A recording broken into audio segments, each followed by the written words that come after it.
దేవుని ఘననామమునకు స్తోత్రం కలుగుగాక. యోహాను వ్రాసినటువంటి మొదటి పత్రిక 4వ అధ్యాయము మొదటి 6 వచనాలను మనం ధ్యానం చేసుకుందాం. యోహాను వ్రాసినటువంటి మొదటి పత్రిక 4వ అధ్యాయము మొదటి 6 వచనాలను కొద్దిసేపు ధ్యానం చేసుకుందాం. మూలవచనంగా మొదటి వచనం చదువుతాను.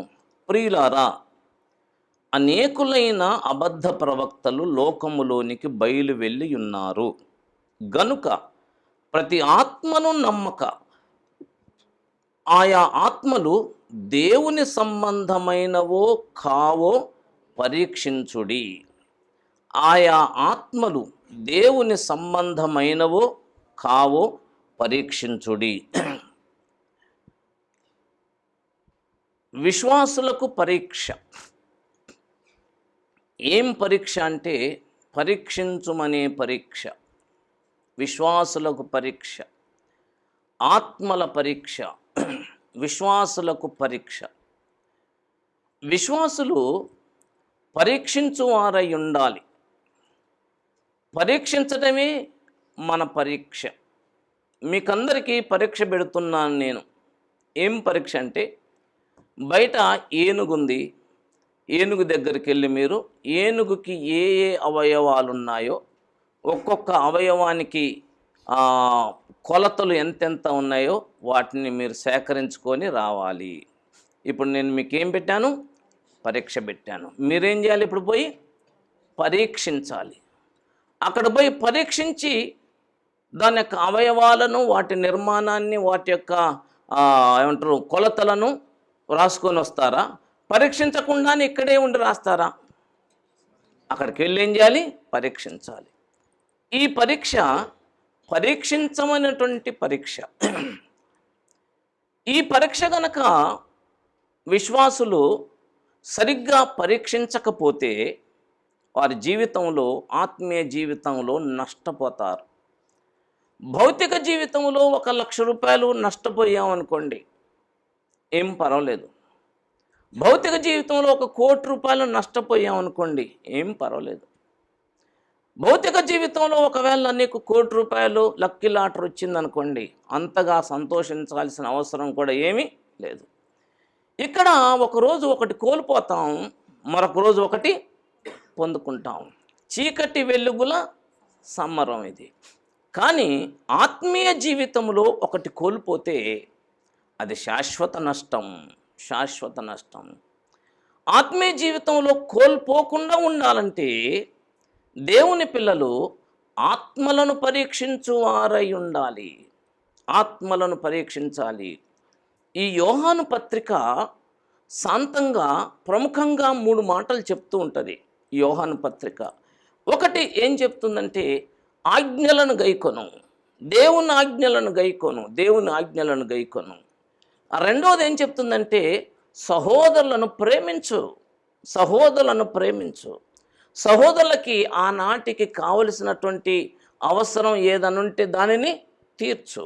మొదటిది ఆజ్ఞలను పాటించు, రెండోది సహోదరులను ప్రేమించు, మూడవది యేసుని ఒప్పుకో.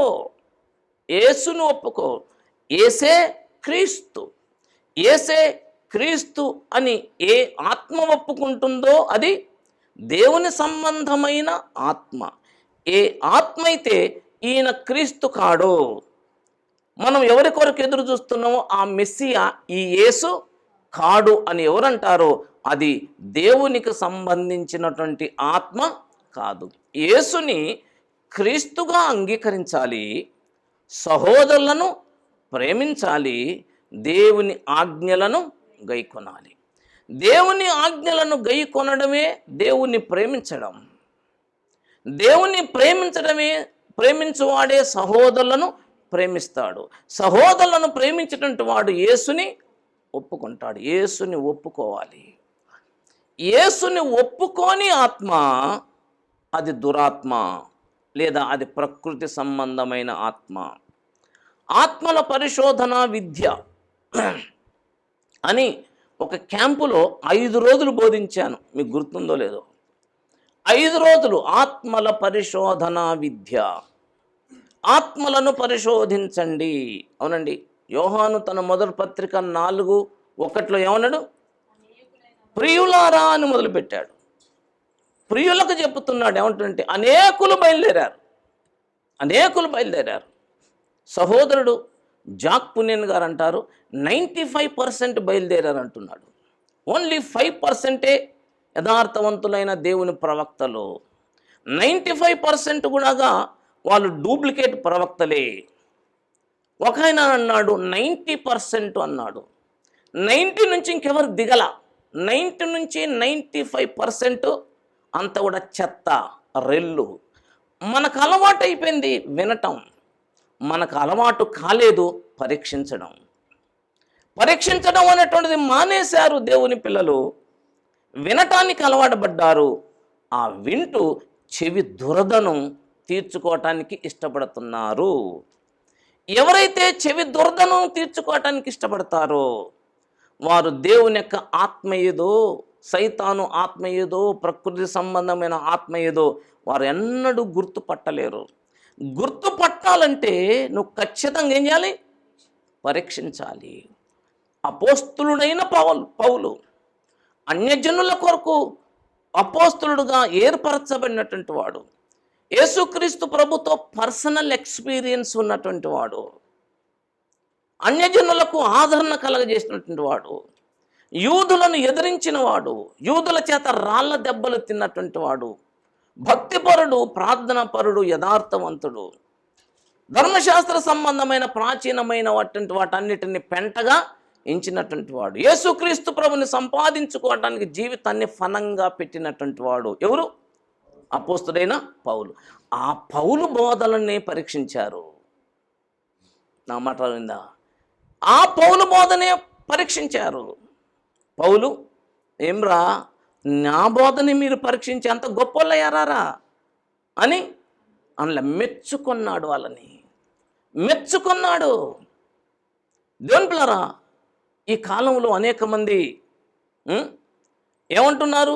బ్రెయిన్ ఉపయోగించకండి, బ్లైండ్గా ఫాలో కండి అంటున్నారు. సేమ్ డైలాగ్, కొంచెం కలపలేదు, కొంచెం తీసేయలేదు నేను.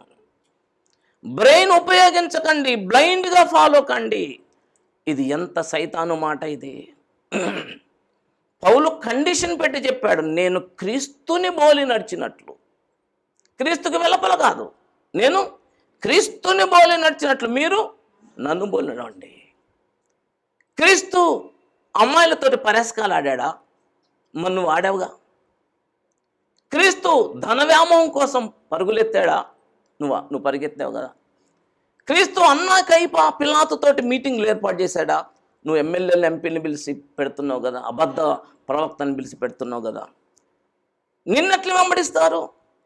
నన్ను వెంబడించండి అంటంలో తప్పు లేదు, కానీ అక్కడ కండిషన్, నేను క్రీస్తు అడుగులలో అడుగేసినప్పుడే, నేను క్రీస్తుని బోలి నడిచినట్లు. ఫిలిప్పీ పత్రికలు కూడా చెప్పాడు, అలా క్రీస్తుని బోలి నడిచేటువంటి వారిని గురిపెట్టుకొని చూడండి అని కూడా అన్నాడు. అవునండి, ఫిలిప్పీలకు రాసినటువంటి పత్రికలో పౌలు ఏం చెప్పాడంటే, ఎవరైతే క్రీస్తుని బోలి నడుస్తున్నారో వాళ్ళను గురిపెట్టి చూడండి అని అన్నాడు. చూద్దాం 3వ అధ్యాయము ఫిలిప్పీలకు రాసిన పత్రిక 3:17. సహోదరులారా, మీరు నన్ను పోలి నడుచుకోండి, మేము మీకు మాదిరయ్యున్న ప్రకారము నడుచుకుని వారిని గురిపెట్టి చూడండి. మేము మీకు మాదిరయ్యున్న ప్రకారంగా ఎవరైతే నడుచుకుంటున్నారో వాళ్ళను కూడా మీరేం చేయండి? గురిపెట్టి చూడండి. అంటే ఏంటిది? వాళ్ళలాగా మీరు నడవండి. షూలమ్మితితో ప్రియుడు అన్నాడు. ప్రియుడు ఏమన్నాడు? ప్రియుడు ఎక్కడికి వద్దాం? పరమగీతములు 1వ అధ్యాయము, పరమగీత కావ్య గ్రంథము 1వ అధ్యాయము, దాంట్లో ప్రియుడు ప్రియురాలతో ఉన్నటువంటి మాట ఏంటంటే, పరమగీతము 1వ అధ్యాయము 7-8 చదువుతున్నాను. నా ప్రాణప్రియుడా, నీ మందను నీ వెచ్చడ మేపుదువు, మధ్యాహ్నమున నెచ్చట నీడకు వాటిని తోలుదువు, నాతో చెప్పుము. ముసుగు వేసుకునిన దాననై నా జతగాన్ల మందల యొద్ద నేనెందుకుండవలెను అని ప్రియురాలంటే, ప్రాణప్రియుడు అంటాడు, నారీమణి సుందరి, అది నీకు తెలియకపోయినా మందల అడుగు జాడలను బట్టి నీవు పొమ్ము, మంద కాపర్ల గుడారముల యొద్ద నీ మేక పిల్లలను మేపుము. మందల అడుగు జాడలు, మంది అడుగు జాడలు కాదు. పేతురు తన మొదటి పత్రిక 2:21 ఏమన్నాడండి? క్రీస్తు కూడా మీ కొరకు బాధపడి మనము తన అడుగు జాడలలో నడుచున్నట్టు మన కొరకు మాదిరి ఉంచిపోయాను. దేవుని పిల్లరా, ఇక్కడ చూడండి, మొట్టమొదట నడిచినటువంటి వాడు యేసు. యేసు వెనకాల నడిచినటువంటి వారు అపోస్తలులు. అపోస్తలుల వెనకాల నడిచినటువంటి వారు సంఘం. అపోస్తలులు, ప్రవక్తలు ఆ బ్యాచ్. వాళ్ళ వెనకాల నడిచేటోళ్ళు ఎవరు? సంఘం. ముందెవరు? యేసు. యేసు యేసు వైపు చూస్తూ మొట్టమొదటగా నడిచేది ఎవరంటే యేసు. యేసు అడుగులలో అడుగు వేసుకుంటూ పోయింది అపోస్తలులు, ప్రవక్తలు, సువార్తికులు, కాపర్లు, ఉపదేశకులు. వాళ్ళ వెనకాల ఎవరున్నారు? సంఘం ఉంది. సంఘం ఏం చేయాలి? మంద అడుగు జాడల్లోని అడుగులు వేసుకుంటూ పోవాలి. పేతురు వేసిన అడుగు, పౌలు వేసిన అడుగు, తిమోతి వేసిన అడుగు, వెనకాల ప్రవక్తలు ఉన్నారు, యెషయా వేసిన అడుగు. వారేం పాపులు గారా? వాళ్ళు పాపులు గారా? వాళ్ళు మనలాంటి పాపులే. కానీ అందరికంటే ముందు ఒక ఆయన ఉన్నాడు. ఆయన ఎవరు? యేసు. ఆయన ఏ పాపం చేయలేదు. ఈ పాపులందరూ ఆయన అడుగులో అడుగేస్తున్నారు. యేసు అడుగులో అడుగు వేయకుండా వేరే అడుగు వేసినట్టు వాన్ని మనం ఏం చేయాలండి? పరీక్షించాలి. ఇక్కడ యోహాను స్పష్టంగా అంటున్నాడు, అనేకులైన అబద్ధ ప్రవక్తలు లోకంలోనికి బయలుదేరారు. ఒక్కళ్ళు ఇద్దరు కాదు. దేవుని పిల్లరా, మానేయండి అందరిని ఫాలో కావటం. చెవి దురద తీర్చుకోకండి. ఏ ఉపదేశం పడితే ఆ ఉపదేశాన్ని వినటం. విన్నటువంటి ఉపదేశం ఇది ఆత్మ వలన కలిగేదైనా కాదా అని పరీక్షించండి. పరీక్షించటంలో దేవుని పిల్లరా, నేను మీకు ఇప్పుడు కొన్ని విషయాలు చెప్పాను. మూడు మాటలు చెప్పాను. ఒకటి ఏంటంటే, ఆ ఉపదేశించే ఆ ప్రవక్త దేవుని ఆజ్ఞలను పాటిస్తున్నాడా లేదా? దేవుని ఆజ్ఞలను పాటిస్తున్నాడా లేదా? రెండోది, సహోదరులను ప్రేమిస్తున్నాడా లేదా? సహోదరులను ప్రేమిస్తున్నాడా లేదని ఎడలేస్తాట. సహోదరునికి ఆనాటికి కావలసిన అవసరాలు తీర్చాలన్నాడు. ఇంకంతేకాదు, వారి కోసం ప్రాణమైన పెట్టాలన్నాడు 3వ అధ్యాయంలో. సహోదరులను ప్రేమించడం, వారికి సహాయం చేయడం. ఇక మూడోది ఏంటంటే, క్రీస్తు యొక్క నరావతారాన్ని ఒప్పుకోవాలి. క్రీస్తు యొక్క నరావతారాన్ని ఒప్పుకోవాలి. కొందరు జొరబడ్డారు, వారు క్రీస్తు నరావతారాన్ని ఒప్పుకోవట్లేదు.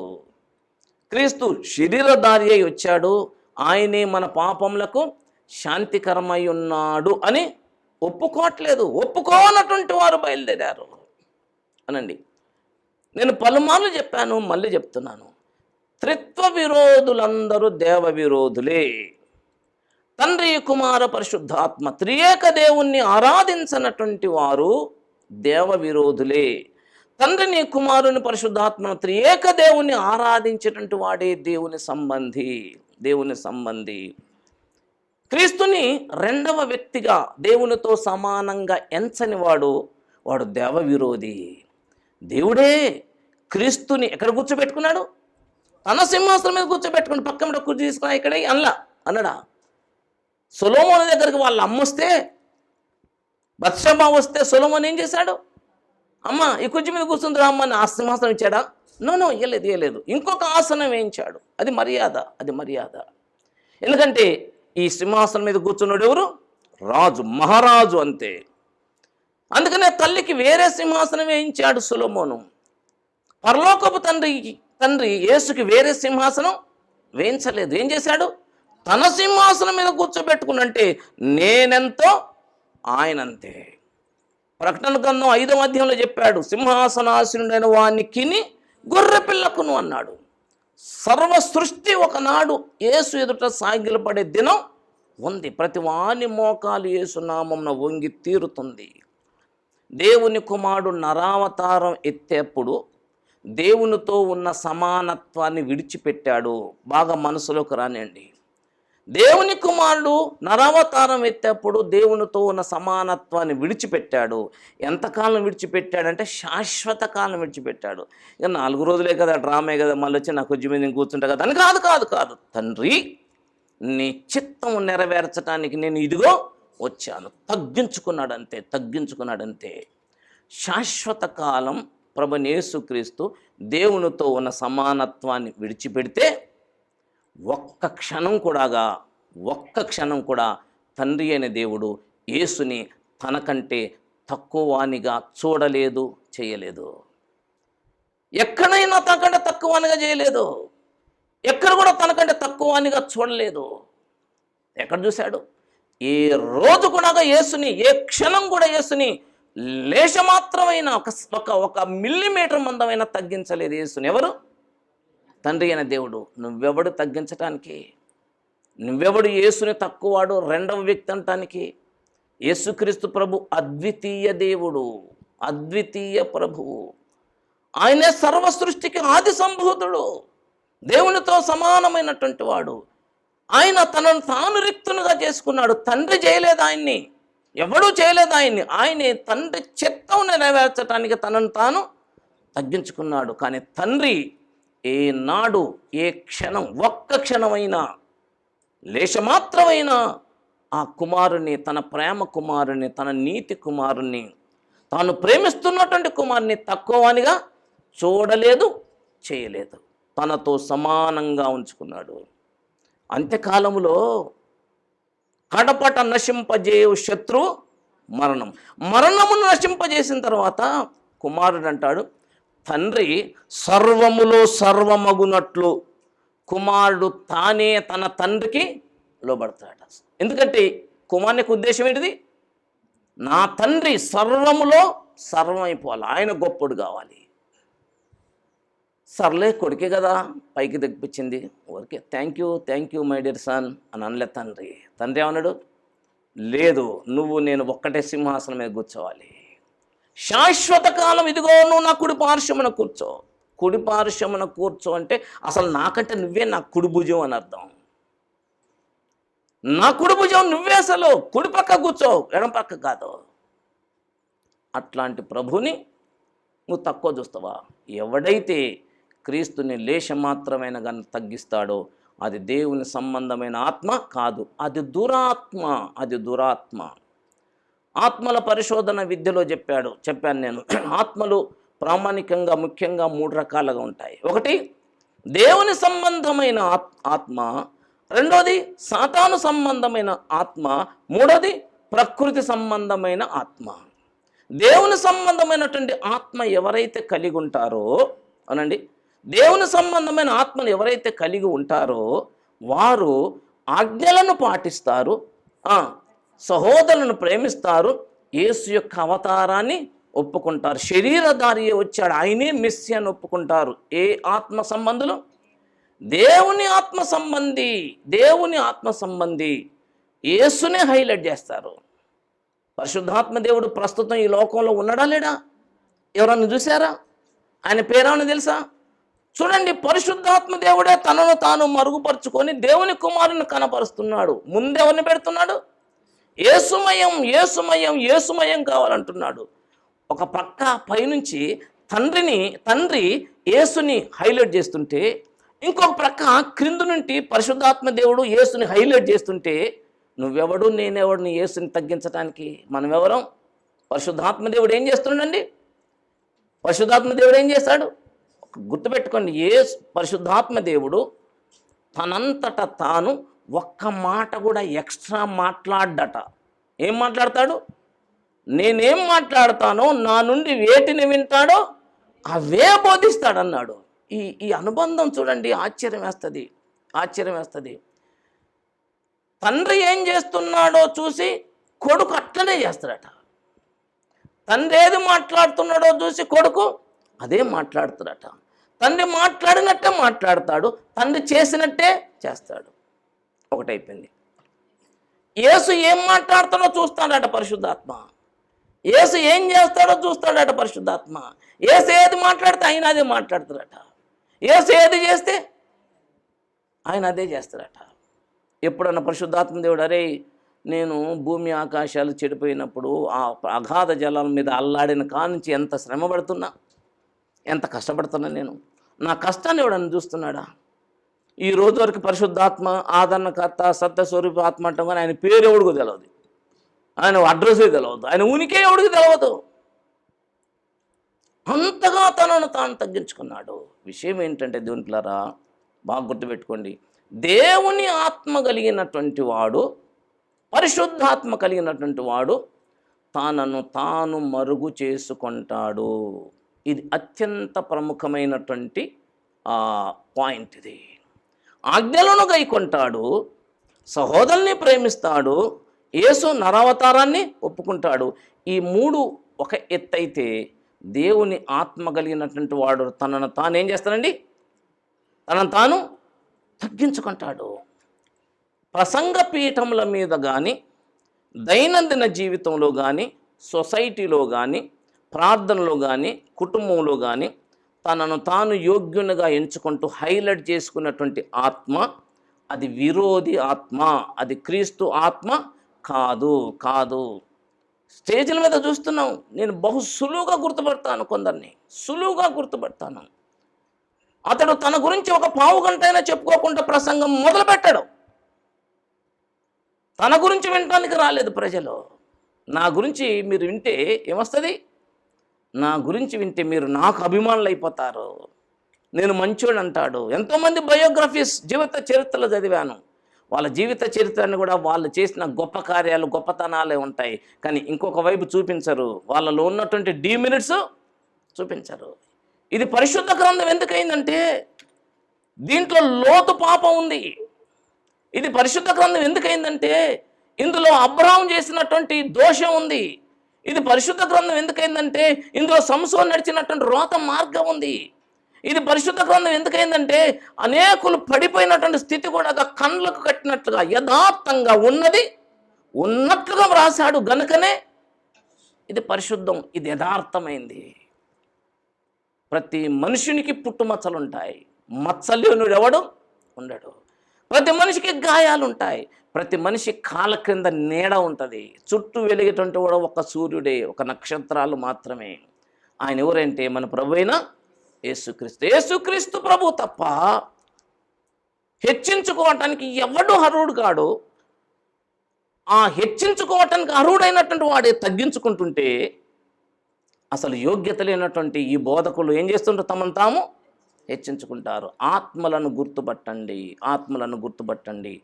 మొట్టమొదటగా నువ్వు గుర్తుపట్టాల్సింది ఏంటంటే అపవాదికి కలిగినటువంటి గర్వం. అంతే. శరీరాశ, నేత్రాశ, జీవడము. శరీరాశ నీకు కనబడదు వాడు చేసేది. నేనున్నానండి, నేను ఎక్కడి నుంచో అమెరికా నుంచి మీ దగ్గరకు వచ్చాను, అమెరికా నుంచి వచ్చాను నేను. నాకు అక్కడ ఏ చెడ్డ అలవాట్లు ఉన్నాయో మీకేం తెలుసు? నాకు అక్కడ ఎలాంటి సాక్ష్యం ఉందో మీకేం తెలుసు? ఒక ప్రసంగికుడు వచ్చిన బ్రహ్మాండంగా ప్రసంగించవచ్చు వాక్చాతుర్యంను బట్టి. కానీ ఆ ప్రసంగికుని నువ్వు గుర్తుపట్టడానికి నీకున్నటువంటి ఒకే ఒక ఏకైక ఆధారం ఏంటంటే అతడు తనను తాను హెచ్చించుకుంటున్నాడా, తనను తాను ధనాశ చూపెడుతున్నాడా, తనను తాను ఏమైనా స్త్రీ వ్యామోహంలో తిండిపోతూ తనంలో ఉన్నాడా, శరీరాశ, నేత్రాశ, జీవడము ఇవైనా వాళ్ళు కనబడుతున్నాయా చూడాలి. ఇక క్రీస్తు విరోధిని గుర్తుపట్టాలంటే బహు సులువు. క్రీస్తు విరోధి చేసేది ఏంటంటే ఒకటేంటంటే క్రీస్తుని ఒప్పుకోడు. రెండవది ఏంటంటే, ఈ మాటను జాగ్రత్త మనసులకు రండి, రెండవది క్రీస్తు విరోధి ఆత్మ ఎవనిలోనైతే ఉంటుందో వాడు వేషధారిగా ఉంటాడు. వేషధారిగా అంటే భక్తి పనుల్లాగా ఉంటాడు, నీతిమంతునిలాగా ఉంటాడు, పెళ్లి చేసుకోడు, అమ్మో తినకూడదు అంటాడు, ఈరోజు శుక్రవారం అంటాడు. కొందరు చూడండి, అన్న కొన్ని టీ సిస్టర్ ఈరోజు ఫాస్టింగ్ అంటాడు. ఏంది ఫాస్టింగ్ ఎందుకున్నావు? అప్పుడు నువ్వు ఫాస్టింగ్ ఉండడానికి నీకు ఇల్లు లేదు, ఫాస్టింగ్ ఉండడానికి నీకు తీరిక లేదు, ఇక్కడికి వచ్చి వాక్యం చెప్పాలి కదా, నీకు శరీర బలం కావద్దా? ఫాస్టింగ్ అని చెప్పటం, ఫాస్టింగ్ అని చెప్పటం, మళ్ళీ రూమ్లో పోయి అది తెచ్చుకొని పండు తీసుకురా, అత్తి పండు తీసుకురా, అది తీసుకురా, పాలు తీసుకురా అంటాడు. వేషధారి. క్రీస్తు విరోధి ఆత్మను గుర్తుపట్టాలంటే నంబర్ 1 ఏంటంటే క్రీస్తుని ఒప్పుకోడు. ఒకవేళ ఒప్పుకున్నా కానీ వాడు వేషధారిగా ఉంటాడు. వేషధారి ఏంటంటే తనను తాను గొప్పవాణ్ణిగా కనపరుచుకోవటం. గర్వం కలిగి ఉండటం, గర్విష్టిగా ఉండటం, అపవాదికి కలిగిన గర్వం. అపవాదికి కలిగిన గర్వం, వేషధారణ, క్రీస్తును ఒప్పుకోకపోవటం అన్నటువంటిది అపవాది లక్షణం. ఇక మూడవ ఆత్మ, మొదటి ఆత్మ ఏం చెప్పాను? దేవుని సంబంధమైన ఆత్మ, రెండోది సాతాను సంబంధమైన ఆత్మ, మూడోది ప్రకృతి సంబంధమైన ఆత్మ. ప్రకృతి సంబంధులు అంటే ఆత్మీయ విషయాలను కూడా ప్రకృతి సంబంధంగా ఆలోచిస్తారు, నిరూపించడానికి ప్రయత్నం చేస్తారు. ఇప్పుడు యేసుక్రీస్తు ప్రభు పుట్టుగుడ్డు వానితోటి పిలిచి బురద చేసి కళ్ళకు రాసి ఆ బురదను సిలోయేమన్న కోనేటికి వెళ్ళి కడుక్కోపో అన్నాడు. వాడు పోయి ఏం చేశాడు? కడుక్కున్నాడు. ఇప్పుడు మనోళ్ళు ఏం చేస్తున్నారు? ఆ సిలోయేమన్న కోనేటి దగ్గర ఆ ప్రాంతంలో ఉన్నటువంటి మట్టిని తీసి పరిశోధన చేస్తున్నారు. ఏమని? అది కళ్ళకు రాసుకుంటే గుడ్డిదనం పోద్దా ఏమన్నని. దీన్ని ఏమంటారండి? ప్రకృతి సంబంధి దేవుని ఆత్మ విషయములను అంగీకరించాడు, వివేచించాడు, ఒప్పుకోడు, అంతే. అది ప్రభు శక్తి అండు, అంతే. ప్రకృతి సంబంధంగా ఆలోచించటం. అవును, 4 రోజులు సమాధిలో ఉన్నాడు, కుళ్ళిపోతాడు కదా, ఎట్లా లేస్తాడు? వాడు నాస్తికుడేం కాదు. నాస్తికుడు అంటే వేరే. ప్రకృతి సంబంధం ఏం చేస్తానంటే ప్రకృతి నియమాలకు అనుకూలంగా. ఎంతోమంది ప్రసంగికులు చూశాను నేను ఈజిప్ట్కి వెళ్ళాను. ఈజిప్ట్కి వెళ్ళిన తర్వాత అక్కడ ఉన్నటువంటి నైల్ దగ్గరికి వెళ్ళాను. నైల్ దగ్గర ఉన్నటువంటి అక్కడ మట్టిని చూశాను. నాకు ఆశ్చర్యం, అద్భుతం అనిపించింది. మోషే తల్లి అదేంటది జమ్ముపెట్ట తీసి కీలు పూసింది. నేను తెచ్చుకున్నాను ఆ మట్టిని, చాలా అద్భుతం, అది ఇట్లా అంటున్నారు. అంటే దేవుని మహిమేం లేదు, ఆ మట్టి ప్రభావం, ఆ నది ప్రభావం, ఆ జమ్ముపెట్ట ప్రభావం, అంతేనా? దేవుని పిల్లలారా, దేవుని ఆత్మ విషయములను ప్రకృతికి, సైన్స్కి ముడిపెట్టి చెబుతుంటారు. సైన్స్ ప్రకారం కూడా అది రైట్. సైన్స్ ప్రకారం రైట్ కాకపోతే అది చల్లదా? ఏ సైన్స్ ద్వారా, ఏ ప్రకృతి నియమం ద్వారా యేసుక్రీస్తు ప్రభు యొక్క కన్య మరకు జన్మించిన జన్మని నిరూపిస్తావు? యేసు ప్రభు యొక్క జన్మని ఏ ప్రకృతి నియమానికి అనుకూలంగా నిరూపిస్తావు? ఈ మధ్య ఒకటి చెప్తున్నాడు, టెస్ట్ ట్యూబ్ బేబీ అండి. అమ్మాయి కలుసుకోరండి. మరి ఏం చేస్తారు? కలుసుకోరు, కానీ కలుసుకుంటే ఏం జరుగుతుందో అది అక్కడ జరుగుతుంది. కానీ యేసుప్రభుకి అలా కాదు. టెస్ట్ ట్యూబ్ బేబీ అయినా, ఏ ఆర్టిఫిషియల్గా పుట్టే బేబీ అయినా కానీ పురుష స్త్రీ యొక్క అండం కానీ ఆ స్మెర్మ్ కానీ లేకుండా పుడతాడా? ఖచ్చితంగా ఆ రెండు కలవాల్సిందే. మరి యేసుక్రీస్తు ప్రభుకి అలా ఉందా?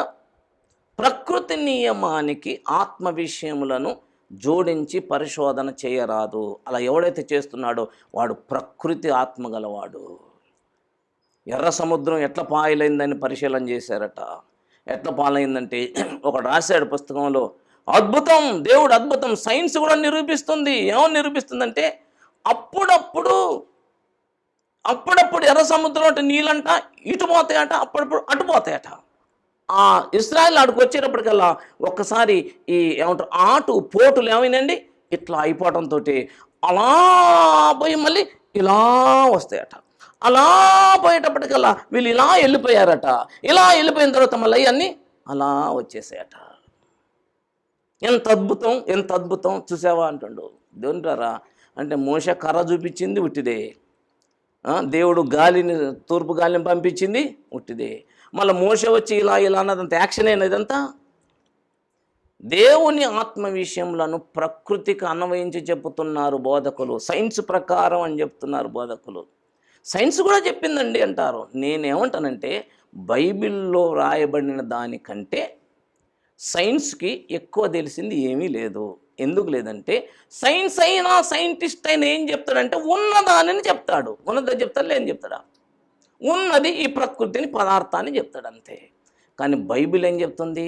పరలోకం గురించి చెప్తుంది, దేవుని ఉనికి గురించి చెప్తుంది, దేవుని శక్తిని గురించి చెప్తుంది, దేవుని సామర్థ్యం గురించి చెప్తుంది.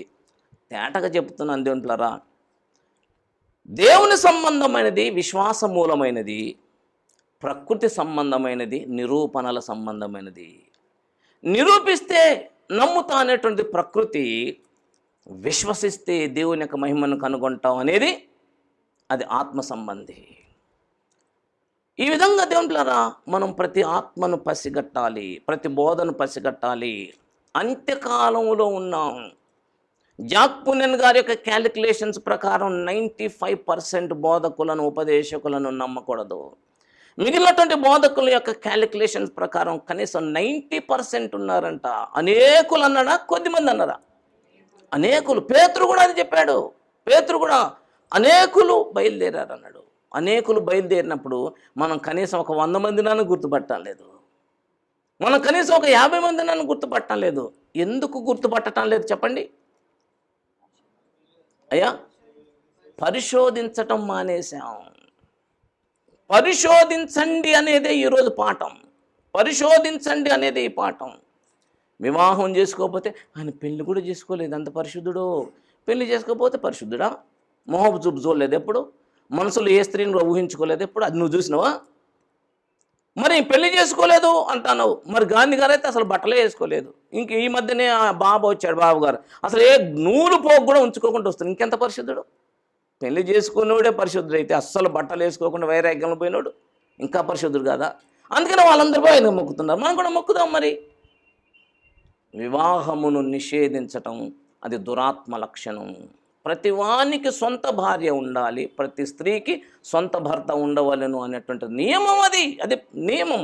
అది ప్రకృతి సంబంధమైనటువంటి ఇచ్చ. అది దేవుడే మానవుని యందు నాటినటువంటి శరీర సంబంధమైన కోరిక. అది దేవుడు నాటాడు. దేవుడు ఆ కోరికను నాటకపోతే ఈ ప్రపంచంలో మానవ జాతి కానీ ఇంకే జాతి కానీ ఉండేది కాదు.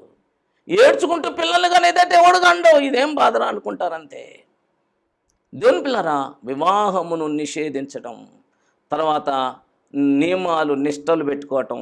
ఏంటండి, ఈరోజు అది తినకూడదు, ఈరోజు శుక్రవారం నాడు పోకూడదు, ఈరోజు ఉప్పు వేయకూడదు, సాయంత్రం అయిపోయింది పసుపు వేయకూడదు. అవునండి, మనం పోయేటప్పుడు ఈరోజు మంచిది కాదు, మా నోళ్ళు చచ్చిపోయారు 11వ రోజు 9వ రోజు చేద్దాం, పెళ్లి రోజు ఈరోజు మంచిది, సాయంత్రం మంచిది, లేకపోతే కుడి కాలేయి ఎడం కాలేయి, లేకపోతే ఈ నడుముకి ఇంకేదో ఇత్తనాలు గట్టు. ఎంత దెయ్యాల బుద్ధులు ఇవన్నీ కూడా. దేవుని పిల్లరా, దేవుని యొక్క సంఘాన్ని యేసుక్రీస్తు ప్రభు ఎలా వరిస్తున్నాడు, యేసుక్రీస్తు ప్రభు సంఘాన్ని ఎలా వరిస్తున్నాడు, ఇది ఆ నియమమే వివాహ నియమం. వివాహం అన్నిటికంటే గొప్పది, ఘనమైంది. ఎందుకైందంటే సూటిగా చెప్తాను దేవులారా, నియమాల వలన కాలేదు. అన్నిటికంటే ఎందుకు గొప్పదైందంటే వివాహ బంధం అనేటువంటిది,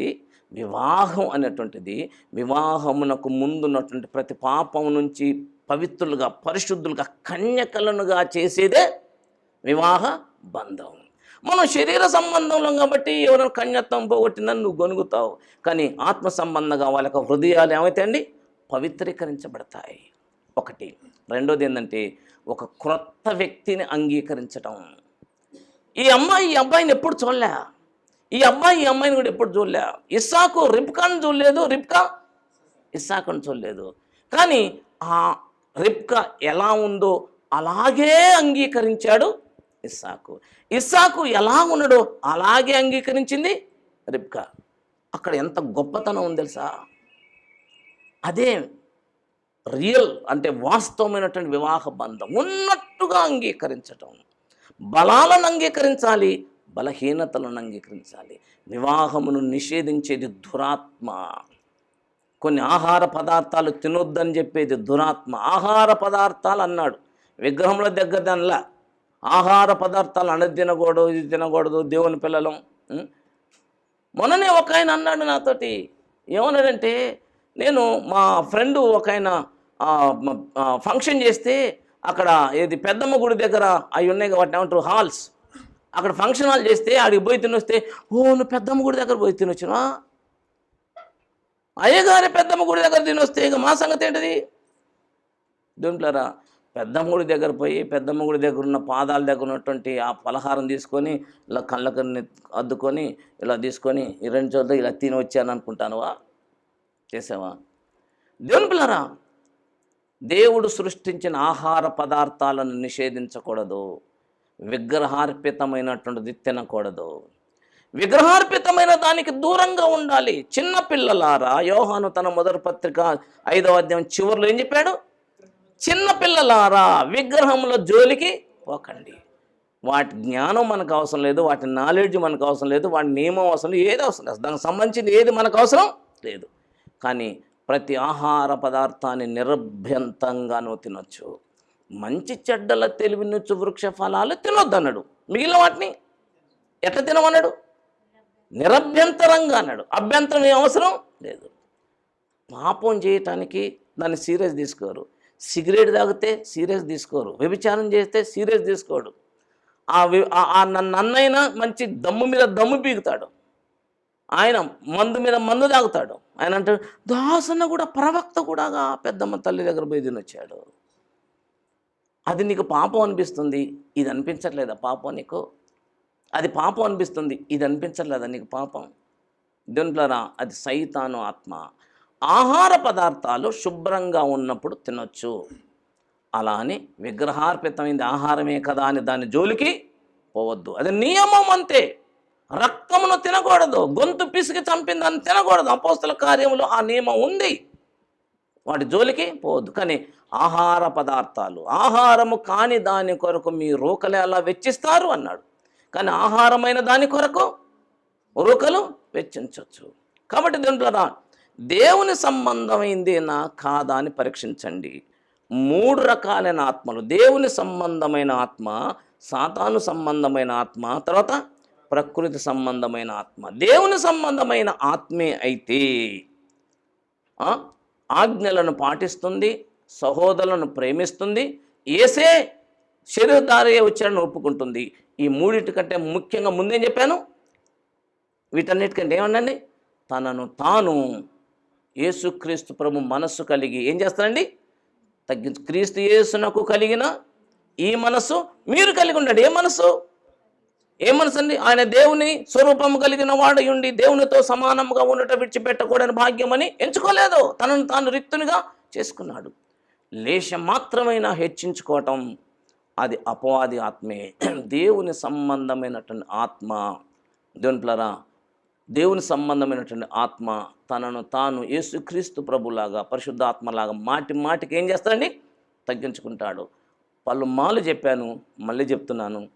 నువ్వు ఎంత తగ్గించుకుంటావో మనస్ఫూర్తిగా అంత హెచ్చిస్తాడు ప్రభువు తండ్రి. యేసుక్రీస్తు ప్రభు ఎంత తగ్గించుకున్నాడు? పాతాళం అంత తగ్గించుకున్నాడు. తండ్రి ఎంత హెచ్చించాడు? ఊర్ధ్వలోకంలో తన సింహాసనం అంత ఎక్కించాడు. శాశ్వత కాలం ప్రభు తగ్గించుకుంటే మరి శాశ్వత కాలం తండ్రి హెచ్చించాడు. తనను తాను తగ్గించుకునేటువంటి వాడిని ప్రభు ఏం చేస్తాడు? హెచ్చిస్తాడు. కానీ తనను తాను హెచ్చించుకుంటే, అవునా, మేఘమండలం మీదకి ఎక్కుదును, మహోన్నతునితో నన్ను నేను సమానునిగా చేసుకుందును, నక్షత్రములకు పైగా నా ఇల్లు కట్టుకుందును. యెషయా గ్రంథం 14వ అధ్యాయం 12-13 వచ్చేళ్ళు రాశాడు. దేవుడు ఏం చేస్తాడు? అక్కడి నుంచి ఒక తోపు తోశాడు. హెచ్చించుకునేది సైతాను ఆత్మ, తగ్గించుకునేది దేవుని ఆత్మ. సైతాను ఆత్మ కలిగినటువంటి వాడు మొట్టమొదటగా యేసుని ఒప్పుకోడు.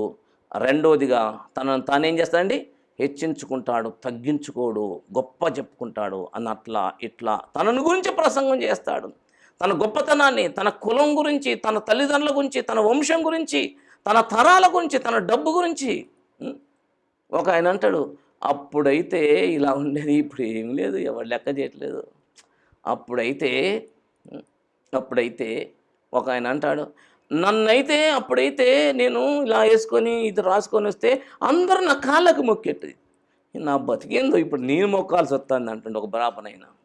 అప్పుడు ఏం చేసేవాళ్ళు అటు అందరూ ఆయన కాలం. ఇప్పుడు ఏం చేయాలి? దాని విషయం పశ్చాత్తాపడాలి. దేవా, అయ్యో నా కాళ్ళకు మొగ్గించుకున్నాను, ఎంత పాపం, నేను మొక్కాలయ్యా వాళ్ళ కాలు అనాలి. అట్లా అనట్లేదు. అప్పుడైతే లైన్గా వచ్చి నా కాళ్ళకు మొక్కేటోళ్ళు ఇప్పుడు నేను మొక్కాల్సి వచ్చింది, నా బతుకు ఇట్లా అయిపోయింది అంటుండు. అది ఏ ఆత్మ అండి? ఇక ప్రకృతి ఆత్మ, ప్రకృతి నియమం. దేవుని యొక్క ఆత్మ విషయములను ప్రకృతి విషయాలతో సరి చూడకూడదు. ఆత్మ సంబంధమైన విషయములను ఆత్మ సంబంధమైన విషయాలతో పోలుస్తూ ఆత్మ నేర్పు మాటలతోటే దానిని బోధించాలి. కావున ప్రేమైనటువంటి వాళ్ళరా, పరీక్షించండి. నేటి మన ధ్యానాంశం ఏం చెప్పానండి? ఏంటండి? ఆత్మలను పరీక్షించండి. పరీక్షించండి. ఏ ఆత్మనైనా పరీక్షించాలి. పౌలుని పరీక్షించినప్పుడు దాసనని ఎందుకు పరీక్షించకూడదు? ఎందుకు పరీక్షించకూడదు? పరీక్షించినప్పుడు దేవుని పిల్లరా, ఇది దేవుని ఆత్మ కాదు అని తెలిసినప్పుడు నువ్వు నా దగ్గరకు వస్తే శాశ్వత కాలం నష్టపోతావు. శాశ్వత కాలం నష్టపోతావు. ఇది దేవుని ఆత్మే అని తెలిసినప్పుడు నువ్వు వెనక్కిపోతే అప్పుడు కూడా శాశ్వత కాలం నష్టపోతావు. అప్పుడు శాశ్వత కాలం నష్టపోతావు. అందుకనే పరీక్షించాల్సిందే. ఒక మాట చెప్పేసి ముగిస్తాను. ఎదుటివారు, బోధకులు, విశ్వాసులు అందరు కూడా పాపం విషయంలో సమానమే. ఎవరు ఎక్కువ కాదు, ఎవరు తక్కువ కాదు. ఎవరు ఎక్కువ కాదు, ఎవరు తక్కువ కాదు. అందుకని నాయకుడైనా, బోధకుడైనా, విశ్వాసైనా, కీర్తనలు 25వ కీర్తనలో చదివాం. యథార్థత ఒకటి, యథార్థత రెండోది నిర్దోషత్వం. యథార్థత, తప్పిదమ్మును తప్పిదమ్ముగా ఒప్పుకోవాలి. ఎంతోమంది భక్తులను చూశాను నేను. అయ్యో, నా జీవితంలో ఒకనాడు ఇలా ఘోరమైన తప్పిదం చేశాను. ఎప్పుడు మారు మనసు పొందిన తర్వాత, ఉపదేశకుని అయిన తర్వాత, ప్రసంగికుని అయిన తర్వాత అన్నారు. యథార్థంగా ఒప్పుకున్నారు. యథార్థత ఉంటుంది కానీ బోధకుడైనంత మాత్రాన నాలో ఏ పాపం లేదు, నేనే పాపం చేయలేదు అంటానికి వీలు లేదు. అతన్ని ఎలా గ్రహిస్తావంటే నువ్వు ఏదైనా తప్పిదం చేశానుకో, నీ కొడుకో నీ బిడ్డ ఏదైనా తప్పిదం చేశాను అనుకోండి. తప్పిదం చేసినప్పుడు నా మనసు అనిపించాలి. ఏమని అనిపించాలి? వాడు నా కొడుకు లాంటివాడే, వాడు ఆమె నా బిడ్డ లాంటిదే, నా పిల్లలు కూడా ఆ పాపం కాకపోయినా వేరే పాపాలు చేశారు కదా, వాళ్ళే గొప్ప పాపాలు, మా పాపులు, నా పిల్లలు చాలా మంచోళ్ళు అని నా మనసు అనిపించట్లేదు అనాలి. అది యథార్థత. ఎదుటి వాళ్ళ పిల్లల్లో ఏదైనా చిన్న తప్పు దొరికిందనుకోండి, ఇట్లైనా మా దేవుని పిల్లలు చేసేది, చెప్పుకోరా మా తల్లులు, చెప్పుకోరా మా తండ్రులు, ఇదేనా దేవుని పిల్లలు చేసేది? మన పాటలు పాడతారు, ప్రసంగాలు చేస్తారు. ఇది దేవుని యొక్క ఆత్మ ఏమాత్రం కాదు.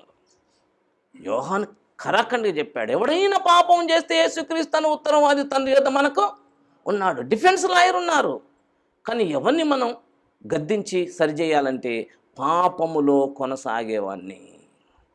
అలా పాపములో కొనసాగితే దేవుని పిల్లరా, వాడు పాపమందు ఆనందిస్తున్నాడు అని అర్థం. పాపములో కొనసాగటానికి వీల్లేదు. జీవితములో పొరపాట్లు జరుగుతాయి, జరుగుతూ ఉండవు.